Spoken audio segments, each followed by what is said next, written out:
はいどうもこんにちは、ごしばと申します。本日はアークのコマンド限定の用途不明アイテム8選というのをね、やっていきたいと思います。アークって本当にいろんな種類のアイテムがあってね、中には用途がわからないアイテムもね、たくさんあるんですけれども、今回はね、その中でもコマンド限定の用途不明アイテムを8つピックアップして紹介したいと思います。きっとね、皆さんの知らないアイテムもあると思うんで、ぜひ最後まで見ていってください。この動画がいいなと思ったら、ぜひともチャンネル登録、高評価もよろしくお願いいたします。では行きましょう。なんだか幻想的なアイテム名のこちら。実際のアイテムはこんな感じの綺麗な球体です。アーティファクトの扱いになってますが、台座に飾ることはできません。こちら神秘的な雪の世界の方は、説明に一定時間経過までドーム内でのデータ解読不可と書いてあり、腐敗時間が設定されてますね。なんとね、こちらの神秘的な雪の世界が時間経過により、こちら明らかになった雪の世界に変化します。こういったアイテムって実は他にもあって、前にこちらの動画でミステリアスキューブというものを紹介してるんですけど、それもね、時間経過により別のアイテムになるんですよね。で、そちらのアイテムは別のアイテムになるとアークを 50% オフで買えるクーポンコードがゲットできるというアイテムだったんですが、似てるなと思ってこちらのアイテムもよくよく調べたところ、こちらアークの早期アクセスが始まった2015年の冬のイベントでアークの無料コードがもらえるアイテムとして出現していたらしいです。なんと、かつては用途があったんですね。だとすればさっきの動画の方で説明するべきだったかなと思いますけども、改めて調べてみて分かったことなんでね。ちょっと僕はその時代のこと知らないんで、誰か本当にこのアイテムあったよって分かる人いたら教えてください。現在では用途のないアイテムとなっています。コマンドはこちら。魚卵という名前の通り、魚の卵です。アイテムはこちら。食べると満腹度を大きく回復すると。で、こちらね、海の中でドロップすると、ちゃんとね、ドロップされるんですよね。ただちょっとグラフィックがおかしいですけどね。ドロップはされるんですが、孵化させることはできないようです。で、こちらね、ベールゼブフォの受精卵とかと同じようなグラフィックなので、その元データとして残っているのかもしれません。あるいは魚卵という名前がしっかりついてるんでね、もしかしたらシーラカンスとかセイバートゥースサーモンを当初は産卵可能にする予定があったのかもしれません。せっかくならね、繁殖可能にしてくれた方が、いけすとか水槽とか作れて面白そうだなとは思うんですけど、いかんせん餌とかにしか使い道がないんでね、そういうのもあってボツになったのかもしれないですね。コマンドはこちら。はい、ビングルベリーという聞いたこともない謎のベリーですが、見た目はこのように完全にイチゴとなっております。で、こちらね、一応食べることができまして、食べると少しだけ満腹度を回復するんですけど、ただそれだけです。ちなみにこれをスープにしたビングルベリーのスープというアイテムもあって、こちらは満腹度を大きく回復するチートアイテムとなっております。こちらの動画で紹介しているので、まだ見てない人はぜひ見てみてください。コマンドはこちらです。はい、トレーサーラウンズというね、これまた聞いたこともないようなアイテムですが、このようにね、銃の弾丸のような見た目をしています。ちなみにセミオート式スナイパーライフル用の弾丸と全く同じグラフィックですね。ただしこちら実際にこのセミオート式スナイパーライフルの弾丸として使うことはできないです。残念。これね、今売ってるのは本物の弾の方ですね。ちなみに説明にフレアボー弾と書いてありますが、トレーサー弾とは日本語では栄光弾といって、発光体を内蔵した特殊な弾丸のことです。射撃後飛んでいく間に発光することで弾道がわかるようになっているらしいです。主な用途は狙撃手に弾道を示すことで、狙撃手はその光を参考に別の弾を撃った時の軌道を予想するらしいです。実際に第一次世界大戦では使われていたとか。しかしね、アークではなかなか使うタイミングがなさそうなんで、ボツになったのかもしれないですね。コマンドはこちらです。メックバックパックはメック用のモジュールの一つです。このメックにはね、モジュールパーツというものが存在しまして、それを装備させることで様々な機能を追加することができます。こういったような種類がありますね。これを装備すると強力な長距離 CG キャノンが使用可能になるとか、ロケットランチャーが使用可能になるとか、シールドを展開できるとかね、そういったアイテムがあるんですけど、そんな中の一つとして、このメックバックパックというものがコマンド限定であります。こちら正規の方法では入手できないモジュールとなっております。こちらね、実際メックに装備させることができます。はい。バックパックってね、いわゆるリュックサックのことなんですけど、これを装備させたからといって、重量の最大値が増えるようなことはないですね。ただね、このメックバックパック、鎧値が書いてありまして、25.0 と。はい。なのでこれを装備させることで防御力は上がります。ちなみに武器攻撃力の記載もありますが、こいつ何の武器でもないんで、この数値は意味がないですね。ただ鎧値あるなら用途あるじゃんと思うかもしれないんですけど、このモジュールの中のね、MDSM、こちらにも鎧値ありますし、MOMI、こちらも鎧値あるんですよね。なんで、何の機能もない分、介護感ですね。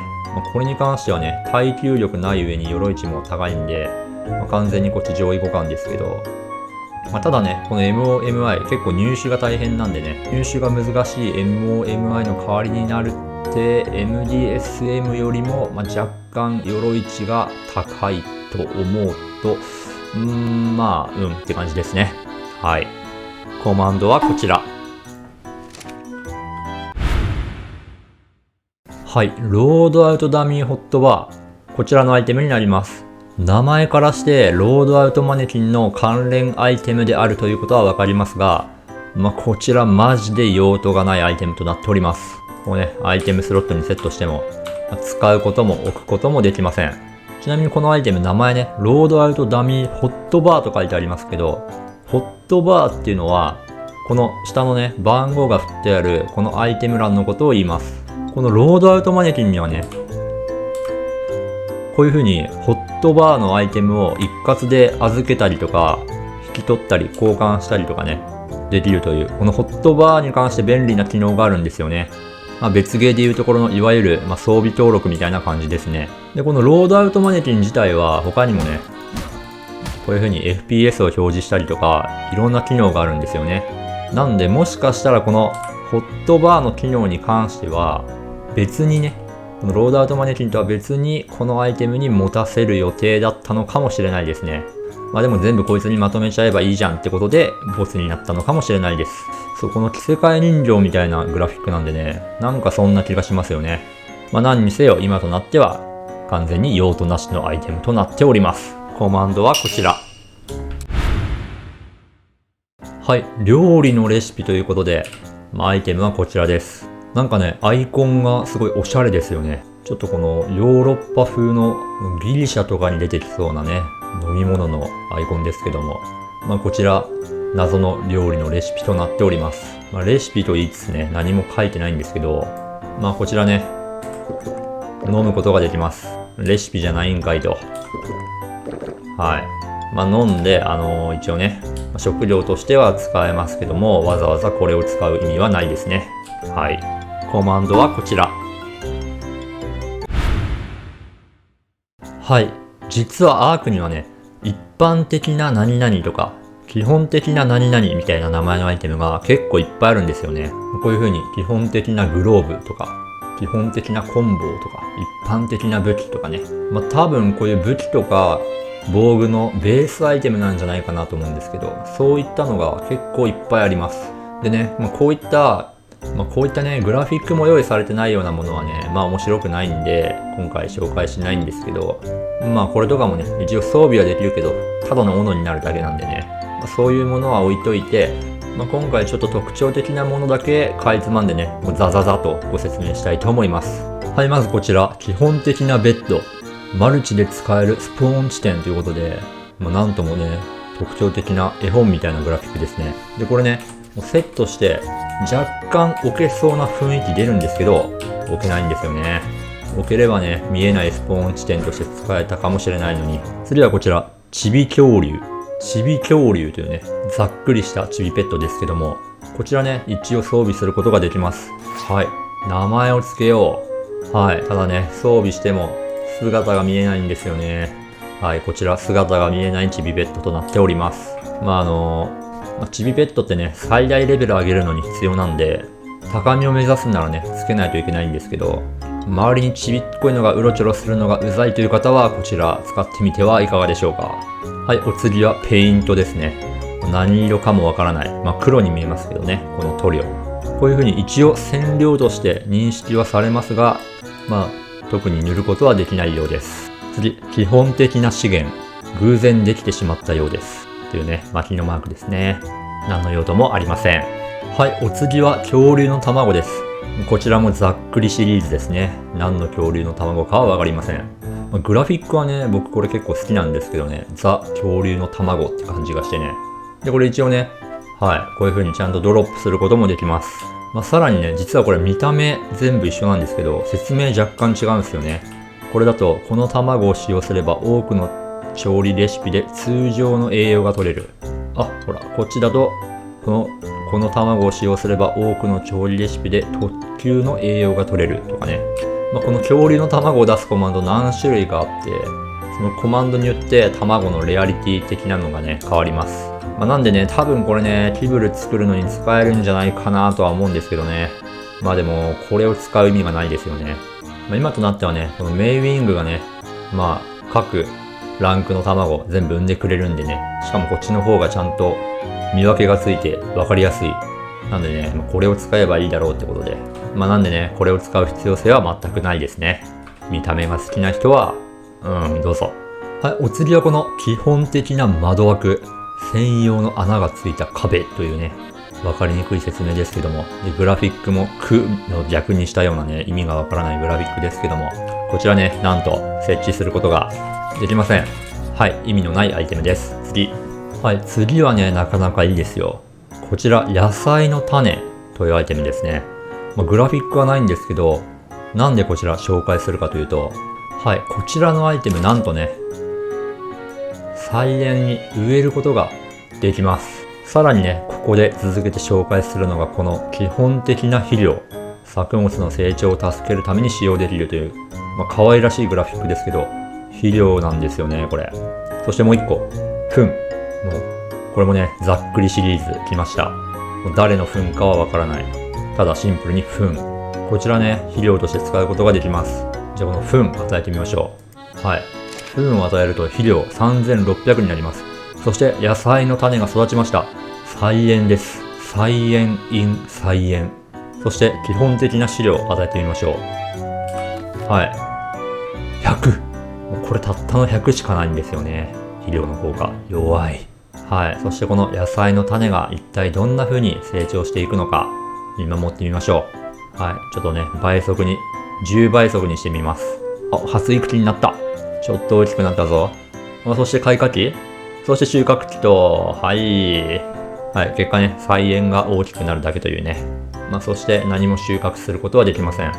はい。菜園を育ててみたいという人は、ぜひとも使ってみてください。はい。お次はこちら、基本的な帽子。派手な帽子。こちらね、なんと、装備することができます。はい。このおしゃれでありながら、しっかり、防寒、鎧地も兼ね備えるということなんで、おしゃれさんはぜひ使ってみてください。そしてもう一つ、こちら、水泳シャツスキン。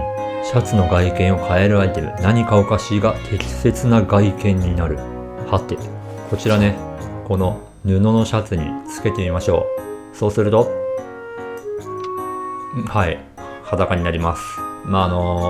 一応ね、防具の鎧地とかね、防寒防熱の値はそのままなんで、裸が好きだという方はね、ぜひともね、これを使っていただければ、しっかり鎧地は保ちながら裸を楽しむことができます。はい、ちなみに、健全な男子諸君ならこう思ったはず。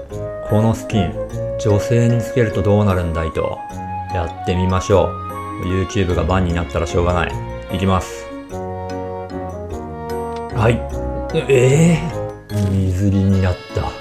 ということでね、なんと女性につけると水着に変化するというね、罠ですね、これは。透明ちゃうやないかいって感じなんですけど、可愛い水着なんでね、ぜひ女性諸君使ってみてください。コマンドはこちら。はい、いかがでしたでしょうか。コマンド限定の用途不明のアイテム8選の紹介でした。基本的には用途不明ではありましたが、中には頑張れば使えなくもない、そんなアイテムもあったんではないでしょうか。他にもね、アーク、コマンド限定のアイテム、いろいろあったりもしますんでね。今回紹介したものは用途ないですけど、有用なアイテムもあるんでね、中には。そういったものを紹介している動画もあるんで、ぜひよければ見てください。ということで、今回の動画はこれで以上になります。最後までご覧いただきありがとうございました。では。